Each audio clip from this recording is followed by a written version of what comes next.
And 28th of June, Rabbi Furst, Pierke Avos. Thank you, Lou. Good morning. Yes, as Rabbi Lou said, mentions it's Rabbi Furst here at Yeshiva Tzamanashi, Yerushalayim, care of Zoom. We're learning Pierke Avos in the fifth parak. Learning Derech Hayim, a safer commentary from the Rambam Pag on the Mishnah in the fifth parak, Mishnah Yud Chet. Kol Mazaka Eser Rabim Ein Chet Bar Liyadu. So the Rambam Pag is explaining to us how it's logical, the connection between a person who's Mazaka the Rabim and how that it receives a protection from sin because of that. So let's continue on with paragraph 5. That's where he's asking a question, meaning he established the fact that the person, since the Rabim, the klal, the group, has by necessity has principles, rules, and properties by which it exists. And if those rules and principles don't exist, then the group, the entity as a group, loses its cohesion, loses its entity as a group. So anyone who's going to strengthen the principles and the properties by which the group exists, he also will be immune to change. And since he's immune to change, that means he's also immune to sin, because sin, as the Maral said, is a disruptive factor. Sin will create changes, and something which is the group, since the group has to exist as an entity, as it is, based on its properties and principles. So therefore, the group is unchangeable. Now the individuals of the group, they can in fact change and are subject to sin. So that's what the Maral is dealing with in the fifth paragraph question. Let's continue on. Who would like to do some reading today? I would. Okay, let's continue on with paragraph number 5. Okay, Devar ze ein kasha klal ki kol echad ve'echad besoch haklali hu parti bifnei atzmo. So this thing is not difficult at all, because each and every one within the group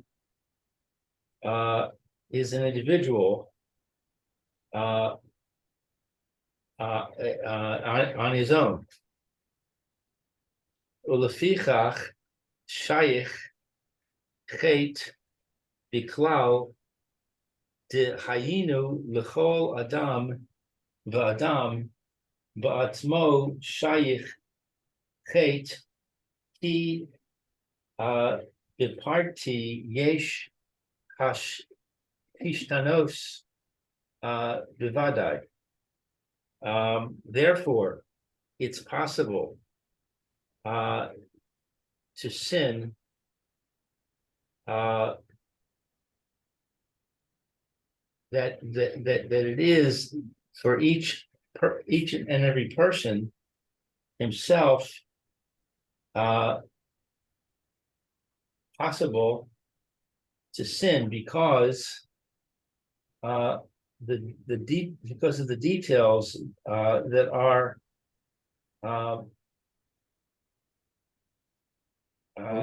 there's certainly are details that he can change. Your prati can mean detail. Here it means like as an individual. It says ki kol echad ve'echad betoch klali, each and every one within the group, who prati is individual b'fnei atzmo, is an individual to themselves. Right? I mean, they exist individually. All the members of the group exist individually by themselves, meaning they're part of a group, but in fact they each exist as individuals themselves.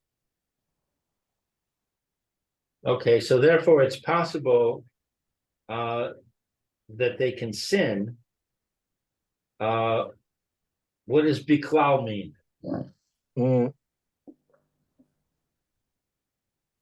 Like in general, therefore sin is possible in general. In general, chet is in general possible. Because it is that each and every person himself, or for each and every person himself, it is possible that he could sin because he's an individual, and there is ishtanos is to do. Hishtanus is to change. Hishtanus is that he will hishtanus vada. Meaning beprati yesh hishtanus vada. That meaning he's contrasting the cloud, the group, against the individuals of the group. The group, as he said in paragraph 3 and 4, was that the group as a general entity cannot change. Meaning the group, as we mentioned at the very beginning, because of its basic principles and properties, those basic principles and properties cannot change. That because if you change those basic principles and properties, you're changing what the general category, what the group is. As we mentioned in the example we're giving of the elements of the periodic table. You have gold. So gold has specific properties and principles by which it's formed and exists as gold. If you change those principles and properties, it's no longer gold. It'll be something else, right? But as we mentioned, each atom of gold, right, that can be affected and changed, right? You take uranium. Uranium exists, has its principles and properties, but nevertheless, when you can do certain things to it, and it'll change it from bringing uranium to to something else, right? So the individuals of the group, just as the individual atoms of any given element, right? They are definitely, so it says, keep it prati yeshishtanas vadai. The detail, the individuals, there definitely is going to be change in the individuals, right? All the individuals, all the individuals and for example, the individual atoms of any given element, they're definitely going to change. That's the whole point of when you have different combinations of various different molecular um, uh, structures and atoms and such. So the atoms that are changed, they're altered, and they combine with other things, and they change, right? So, but the group, right? The group as being its basic principles and properties cannot change. Otherwise, you simply change the whole category. But being as a category, right? Um, for example, we used also within biological with zebras, for example. We're talking about zebras, right? So zebras, the things which define a zebra to be a zebra, right? Those things can't change. If we change those things, it's no longer a zebra, it's something else. But each individual zebra can in fact, it's definitely going to be subject to change. So likewise, when you're talking about Klal Yisrael, for example, so Klal Yisrael has its basic properties and principles, which makes it characteristically Klal Yisrael, the Jewish people, and those things remain the same. All those things remain, and that's unchangeable. But yet you have the individuals that make up the Jewish people, and they definitely can change. Once the individual changes, is he still a member of the group? He still belongs to the group? That's a very good point. It depends. It depends how much change is possible. Meaning, for example, if you see that if a person is Mechalo Shabbos before Hesia, right? Shem Mirachim. If a person is Mechalo Shabbos before Hesia, he loses his characteristic of being a Jew. if he touches your wine is forbidden. It's mutter to talk lashon hara against him, right? And the question points that sometimes there are things you can't mishtat him in a minion, right? He's not part of a minion, right? Person's apikoros, right? There are certain things that he has. He becomes like mommy. He's treated exactly like a non-Jew. He loses his because he's deviated so much from the basic principles and properties of the group of being, say, Klal Yisrael, Torah and mitzvahs. He's deviated so much, he loses his association completely to Klal Yisrael. Again, he can always do tshuva. I mean, in most cases, in general, there's always a possibility of tshuva. There's no doubt about that. But until that happens, he's considered to be a foreigner. He's not considered to be one of the members of the Jewish people. Unfortunately, Shem Yirachim. So you see that the change can occur so much so that they lose their whole association to the group. So when we have a situation like we had prior to World War II, where the majority of the Jewish people went into the category you're just describing, what does that say about the group? So the group doesn't change. The group still remains the same. That could be, again, it's very hard to understand these things, but that could be because Kodesh Baruch Hu, the Chafetz Chaim, you read the Chafetz Chaim's letters before they were written in the 1920s and 1930s. That was previous to the war. You see that he mentions how that there were very few, if any, children learning in Kedarim anymore. The Torah was not being taught. The handful of yeshivas that they had were the only remnants of Torah and mitzvahs in Klal Yisrael, and the whole of the Klal Yisrael was going lost. And whatever Kadosh Baruch Hu decided to do, right, it was for the preservation of Klal Yisrael as a group, meaning that the vast numbers of the Jewish people who had now defected from Torah and mitzvahs, they were jeopardizing perhaps the whole existence of the Jewish people as being a Jewish people. Is that because of this principle? I'm not. I can't really say. I'd have to do a lot of thinking about that. Whether with this principle is applicable. It's related. It's related, but to pinpoint it that was a function. What we saw historically during World War II, with whether that was historically a function of this principle at work, I don't know. I'd have to think a long time about that before I could make a statement about that. But it's certainly related. I mean, the topic's related. Whether you can pinpoint and say that this again, you can't. I don't know if it's possible to say that specifically that there's a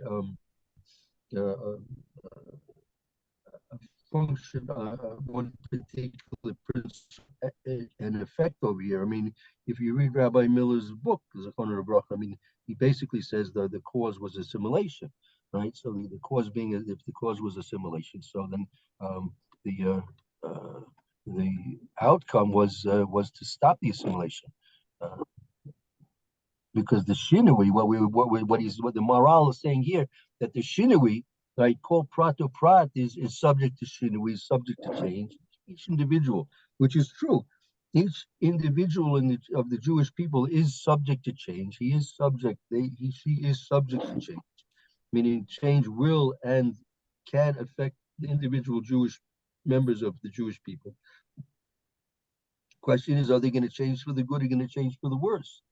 Right. So when you had such an influence of the media, all the media, as Rabbi Miller describes, all the periodicals, all the newspapers were completely anti-Torah and anti-mitzvahs. So there was no opportunity that a change could be made for the better. Right. So perhaps with no resort, that the only thing was to eliminate the whole situation. Now, what happened in the aftermath of World War II? That's a whole other discussion.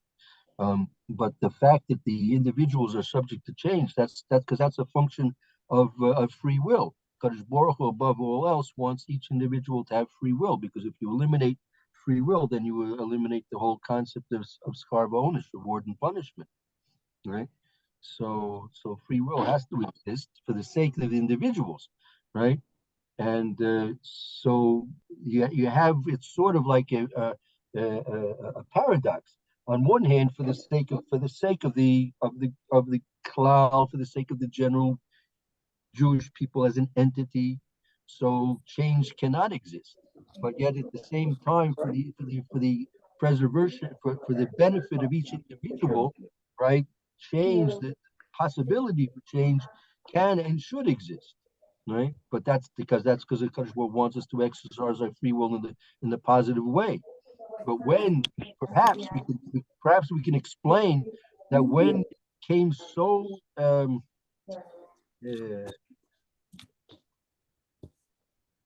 overwhelmingly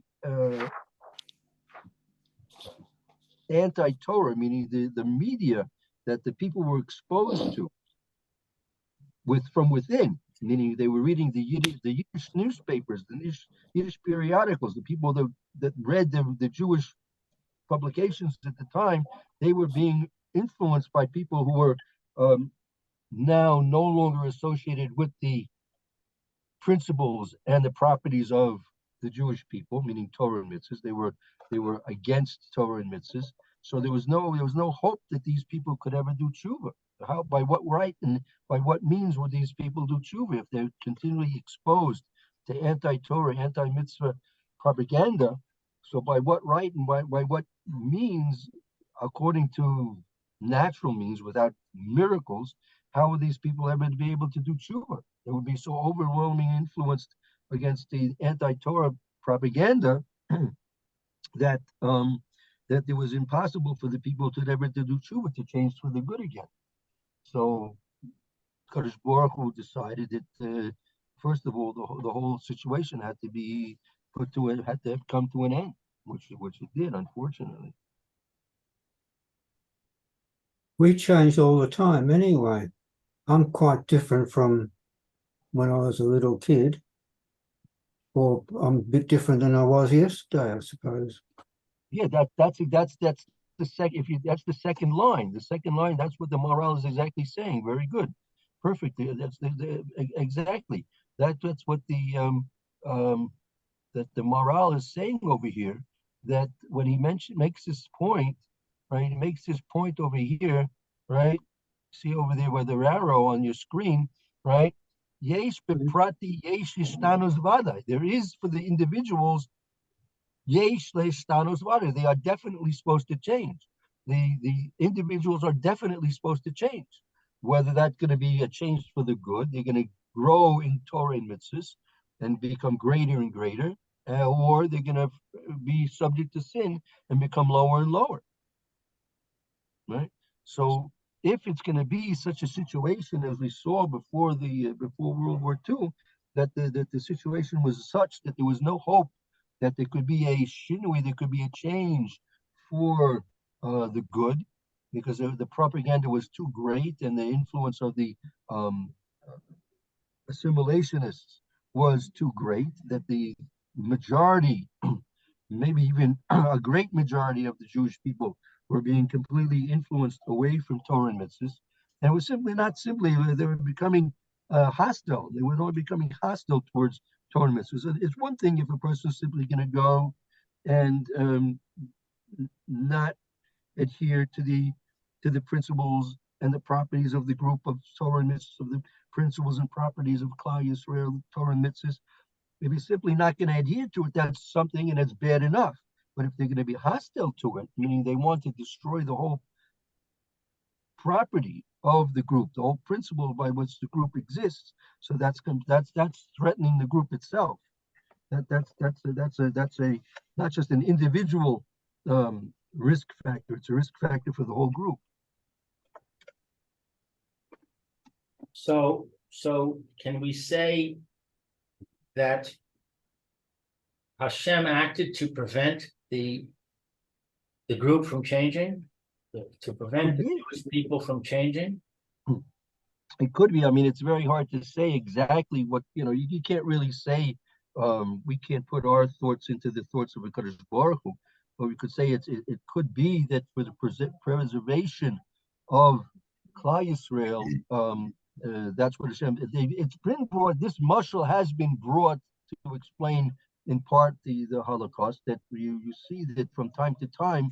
I mean, even naturally, the forest fires, right? Even though they seem to be destructive, but forest fires are in many ways a positive thing. I mean, the Kadosh Baruch Hu creates the natural ecology where you have forests, you have a combination of dryness and the lightning storms and things like this, and on its own, forest fires will occur because there are many times that the underbrush and the dead trees, right, are interfering with the healthy growth of the forest as a general group, as that the forest existing as a forest, the dead trees and the underbrush are interfering with the general health of the forest. So therefore, Kadosh Baruch Hu created in the teva of the world that forest fires will occur.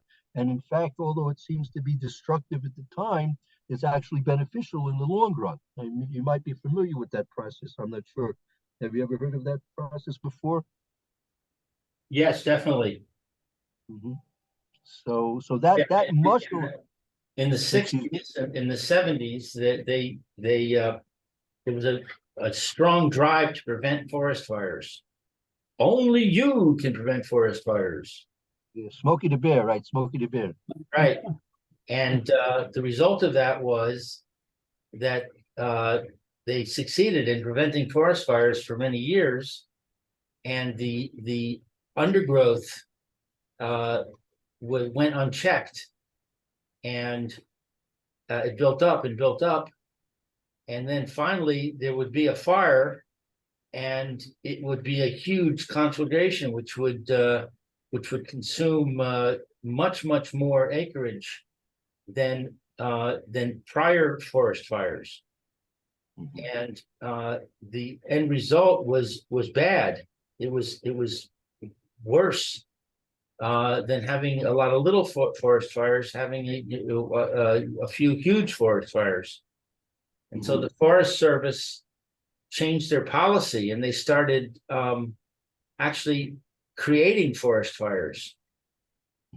They would go into it, they would identify an area where the undergrowth was building up, and they would start a fire to burn it out, so that it couldn't build up and result in something that got into the tops of the trees.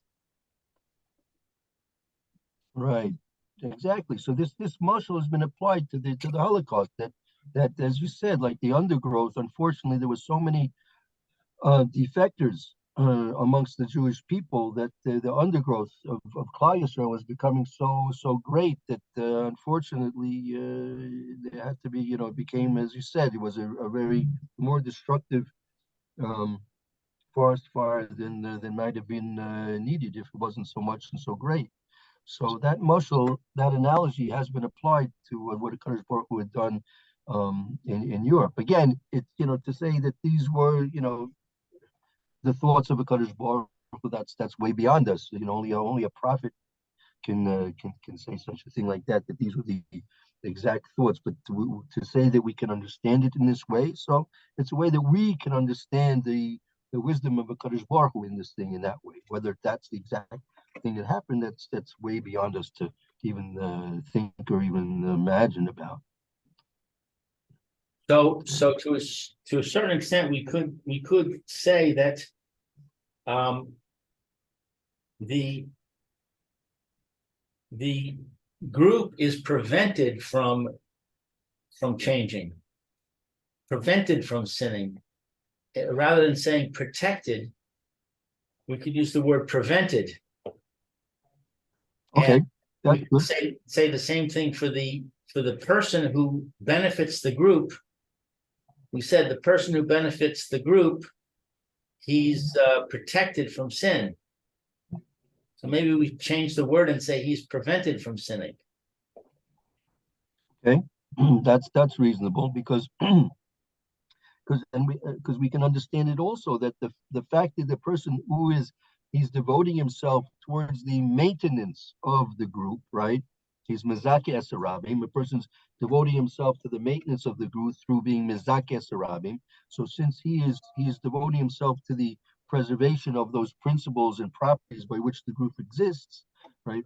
In our case, Torah and mitzvahs. So therefore, it's essential and very logical that he will be prevented from sinning himself, because he's upholding those principles and properties. So he'll receive that amount of divine intervention, Sati Dishmaya, that he'll be protected. He'll be prevented from sinning, because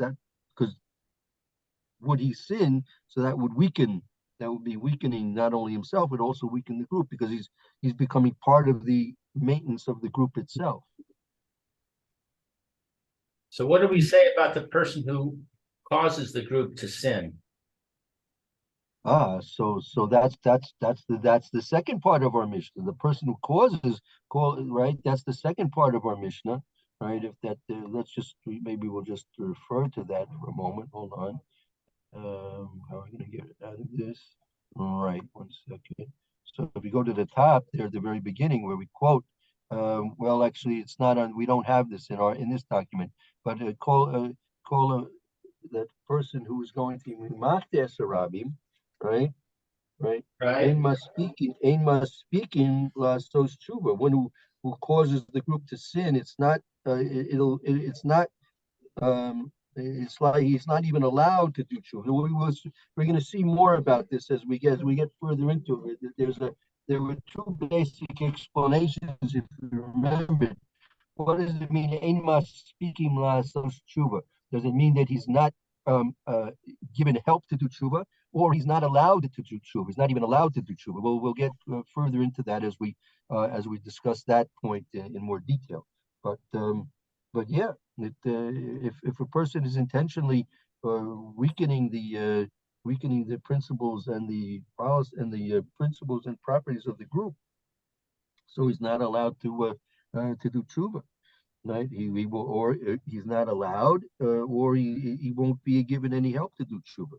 And we saw some examples of that, because if the people who he caused to sin are still sinning, how is it possible that he can ever do tshuva? Because they're still sinning on the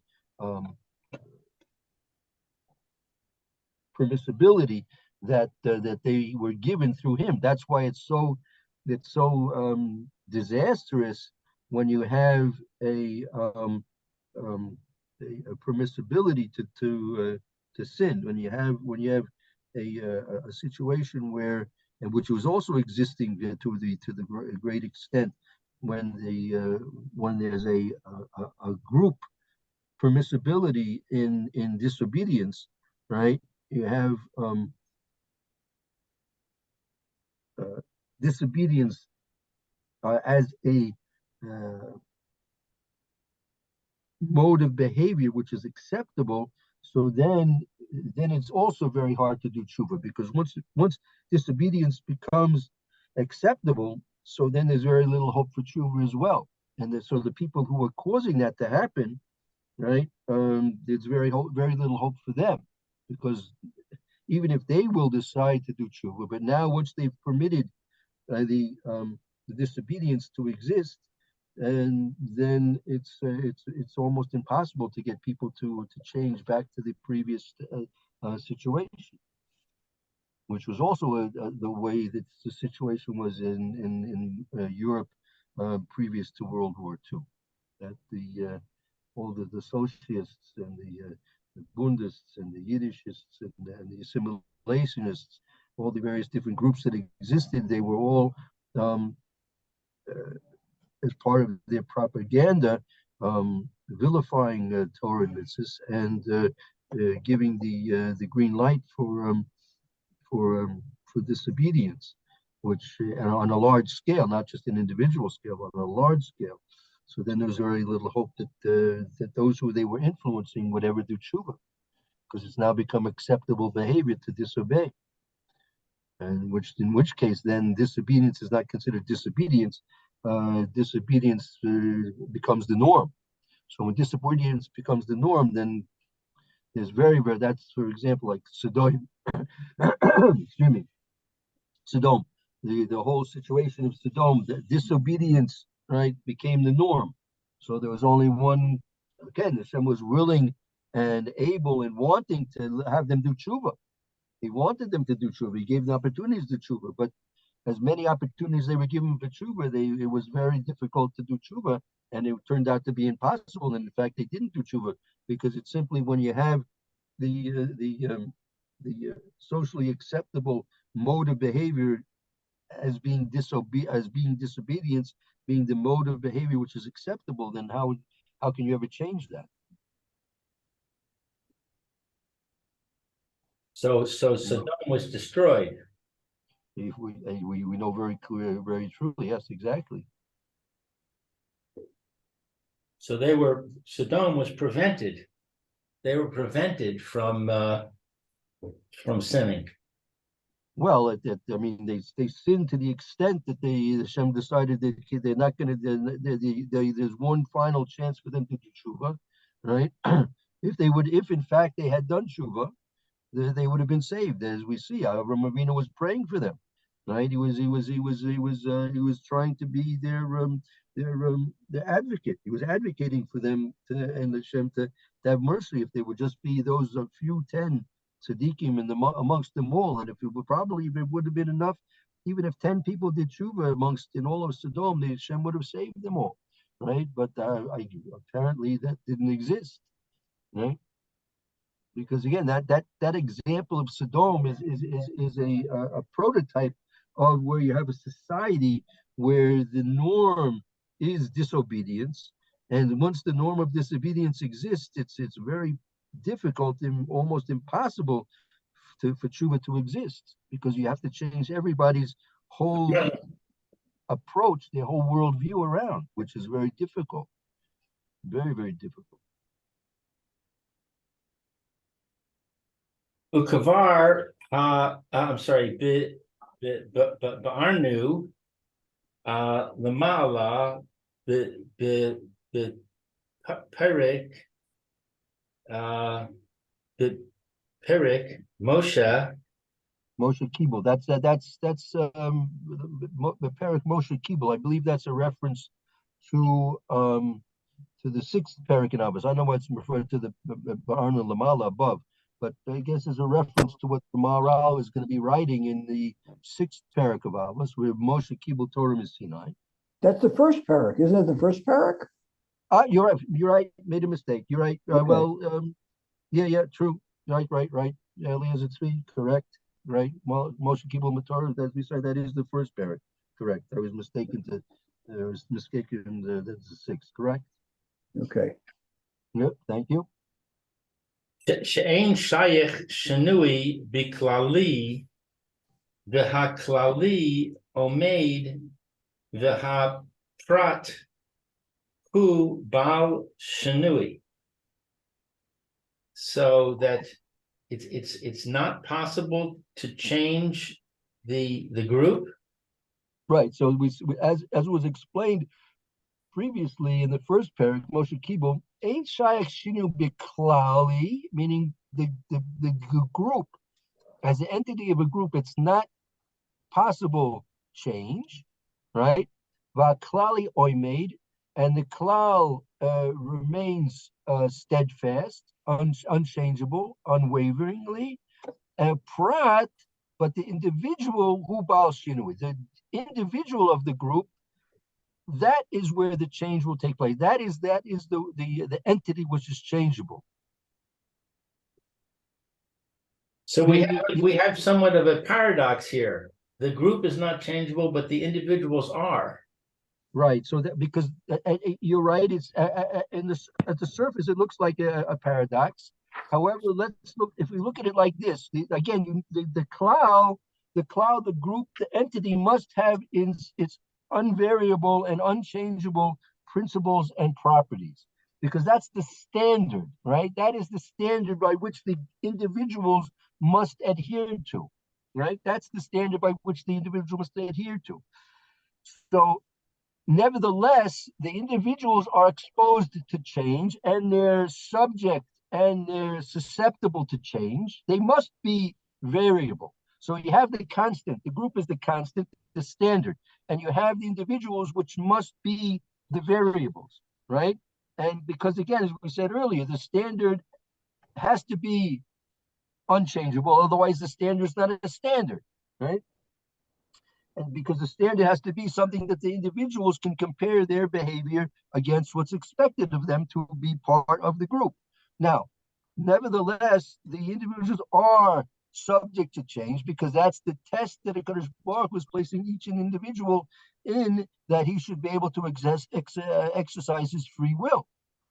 So by exercising his free will to adhere to the standard, right? So therefore they get reward and punishment and many other different things as well. Is it still a paradox? Well, I mean, it's a paradox in that, there has to be a point at which you say, the group has changed because the individuals have changed. So Well, no. if you Well, allow no, that, that's if you allow the individuals to change, then you're creating a strain between the individuals, Labriut, and the group. Thank you. well. I'm not sure that statement you made that there must be that the group should change. No, we see by the we had by the the Meraglim, we see by the Chet Egel that that Moshe Rabbeinu, HaKadosh Baruch Hu, when he was really fed up, so to speak, with Klal Yisrael, yeah, HaKadosh Baruch Hu was really had it with Klal Yisrael, so he was willing and he offered that Moshe Rabbeinu would take over and we'll start all fresh and anew with Moshe Rabbeinu, right? Right. Because Moshe Rabbeinu, and that's actually a proof to what we're learning here. The prime example, the Moshe Rabbeinu was Zaku Mezakes Rabin, meaning Moshe Rabbeinu was unwaveringly and unchangeably adhering to the standard of Klal Yisrael, right? So therefore, when a Kadosh Baruch Hu apparently deemed it a possibility that Klal Yisrael no longer was keeping to the standard, so Kadosh Baruch Hu said to Moshe Rabbeinu clearly, he said, okay, we'll start over with you. You'll bear the standard and you'll set the standard and you'll make sure, right, that everything will be kept to standard, right? Because apparently Kadosh Baruch Hu was not satisfied enough with the individuals of Klal Yisrael that they should be able to keep to the standard. That was what Kadosh Baruch Hu said to Avram Avinu. Avram Avinu was given was inherited the spiritual legacy of bringing the Shem Hashem into this world, the being Bikar L'Shem Hashem. He brought the knowledge and the recognition of Kadosh Baruch Hu into the world, and he was given the legacy that his offspring would do the same, right? Because of the standard that he set, right? So it's not that they once the standard must exist. There must be always a Klal Yisrael. That's what we've mentioned many times. If there's no Klal Yisrael, the whole world will be composed of a Torah of O. And the only way there can be a Klal Yisrael if they keep to the standard of the Torah, right? So those things must exist. Right. So if the individuals are all changing, like we had before World War II, then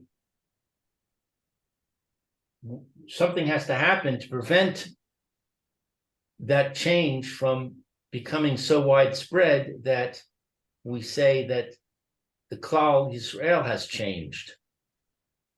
Klal Yisrael cannot change. Right. Exactly. So that's the paradox.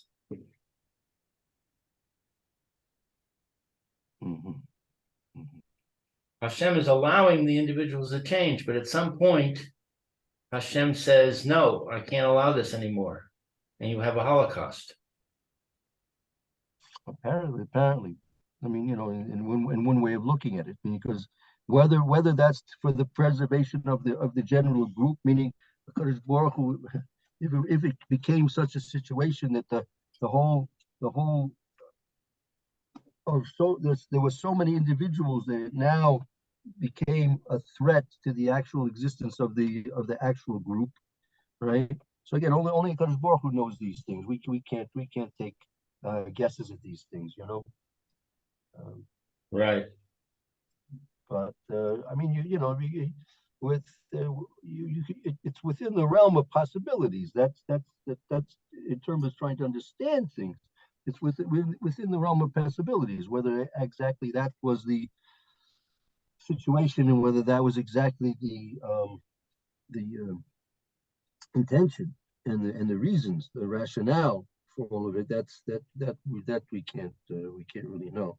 That you have to have prophecy for such a thing like that. Right. Right. But, All right. yeah. Oh well. Okay. So let's see. It's 10 of. Did we finish this paragraph? Yeah. Aval. Right. We said. Yeah. Ava. Let's just finish this last line and a half. Okay. Aval hamizacha es harabim ein mizacha osam mitzad shehem pratim rak mitzad shehem klal. Ooh, interesting. So, but if he benefits the public, the group, he does not benefit them from the perspective of the individuals, only from the perspective of the group. Umoshe al yedei Al yado. al yado nitan Torah l'chol Yisrael v'harei hu zacha es haklal bima shehu klal. And Moshe, by his hand, gave Torah to all of the Jewish people, and now he merited the group with what Shehu Kalal, that that I don't get the last phrase. Bama Shehu Kalal. Right. Okay. Lamais, it's going to take. I have to think about this last phrase myself. So I think I'd rather stop and without trying to give a quick explanation, and we'll try and work it over again tomorrow when we have sufficient time to really deal with it properly, I think. So let's stop here for the time being, and we'll review this tomorrow. And we'll take a short break, Mitzvah Shem, and start the Mishnah Berurah in a few minutes. Hey, thank you, Rabbi. Very good meeting. Roy, have a good afternoon. Hope to see you tomorrow. Thank you. I'm not sure if I'll be here tomorrow or not. I've forgotten what's happening. So if I'm here, Well, I'm not here. We Bye for now. certainly hope to see you. We certainly hope to see you tomorrow. All right. Okay. Thank you.